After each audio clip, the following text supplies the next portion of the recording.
Hello, I am Rachel, and this is Josh, and we are here for this week's OP card review, which is overly positive, not overly powerful.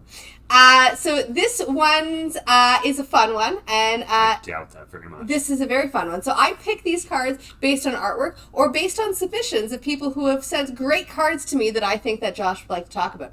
This one is brought to you by one of your friends. So this week's OP card is Obelisk of Undoing. My friends are bastards.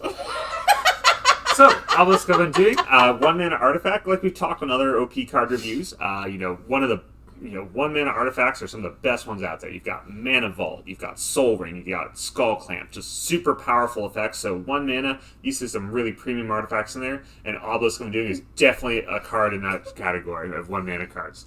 So, what it does is it comes down super early. It's an artifact, so you can play it in any deck you want. You have no color restriction. This goes in every single commander deck you own, and it probably should. So how it works, when we dig into it, artifacts, because they aren't creatures, you can't sort of rely on their power toughness stats. Though if this had like a power toughness stat, it'd be like a 10-10. Let's be real. So how it works is that since it doesn't have those kind of power toughness stats, we got to look at its abilities. So when we look at its abilities, it is 6 mana. Tap it, and if you see, it's got that classic, old school tap symbol. You know it's going to be good when you see that white border, the antiquity sign. Baby, that means you're in Chronicles. So when you see that tap symbol, you know you're for something good. So it says, return target permanent you control and own to your own hand.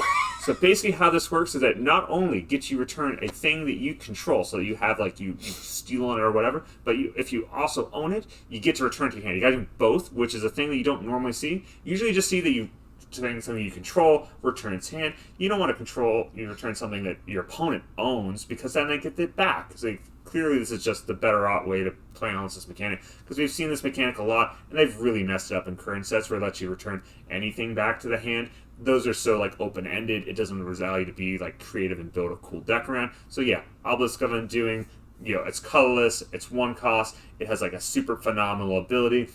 And it's talking about the Battle of Tumulcloak. Everyone knows about how clutch that was, and how that just shaped the history of Magic as we know today. But yeah, no, I'm very happy we brought this on.